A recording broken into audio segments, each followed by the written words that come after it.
Office Morang official ব্লগলৈ স্বাগতম জনাইছোঁ। আজি আমি উপস্থিত হৈছোঁহি ৰংঘৰ আৰু তলাতল ঘৰৰ বাকৰিত, আৰু সকলোকে আমি ৰংঘৰ আৰু তলাতল ঘৰ বাহিৰৰ পৰা ভিতৰৰ পৰা কেনেকুৱা ধৰণৰ দেখিবলৈ হয় আমি দেখুৱাবলৈ চেষ্টা কৰি যাম। এয়া আমি উপস্থিত হৈছোঁ ৰংঘৰৰ এয়া বাহিৰৰ দৃশ্য, এটা আটক ধুনীয়া অট্টালিকা, এটা দুমহলীয়া ঐতিহাসিক প্ৰকৃতিগৃহ, যাক আহোম শাসনকালত পেভিলিয়ন ৰূপে ব্যৱহাৰ কৰা হৈছিল। শিৱসাগৰ চহৰৰ পৰা মাত্ৰ 3 কিলোমিটাৰমান আঁতৰত এই গৃহটো অৱস্থিত। ইয়াৰ পৰা এসময়ৰ ৰাজ পৰিয়াল আৰু বিশিষ্ট ৰাজ বিষয়াসকলে বিশেষকৈ ৰঙালী বিহুৰ সময়ত অনুষ্ঠিত হোৱা ম'হ যুঁজ, হেন যুঁজকে প্ৰমুখ্য কৰি অন্যান্য বিনোদনমূলক কাৰ্যসূচী উপভোগ কৰিছিল।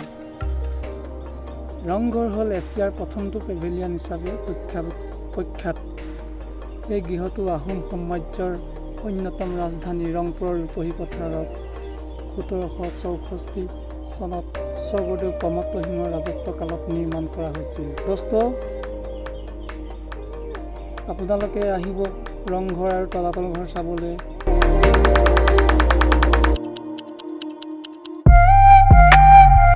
আৰু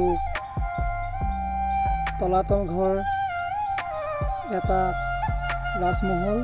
এই মহলটো আহোম স্থাপত্যকলাৰ এক অপৰূপ আৰু আশ্চৰ্যকৰ নিদৰ্শন।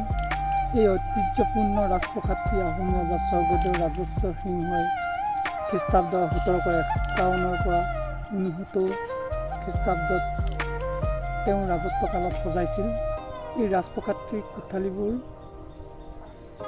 সমান্তৰাল আৰু ইমান সুন্দৰকৈ সজোৱা যে ইয়াৰ কাৰুকাৰ্য মোগল শিল্পশৈলীৰ লগত সাদৃশ্য থকা দেখা যায়। ইয়াৰ প্ৰত্যেকটো কক্ষ একোটা সৰু পথৰেৰে সংলগ্ন। ইয়াৰ প্ৰথম মহলৰ ওপৰৰ ভাগৰ উন্মুক্ত আৰু কোঠালিবোৰ অসমীয়া গৃহবিন্যাস আৰ্হিৰে সজোৱা। দোস্ত, আপোনালোকে যদি চোৱা নাই ৰংঘৰ আৰু তলাতল ঘৰ, আহিব পাৰে আৰু সম্পূৰ্ণ ধুনীয়াকৈ বাহিৰৰ পৰাও চাব পাৰে, ভিতৰৰ পৰাও চাব পাৰিব। অসমৰ চাবলগীয়া আপুৰুগীয়া ঠাইবিলাকৰ ভিতৰত শিৱসাগৰত অৱস্থিত এই ৰংঘৰ আৰু তলাতল ঘৰ অতিশয় মোহনীয় ঘৰ। গতিকে আপোনালোকে আহিব আৰু চাব।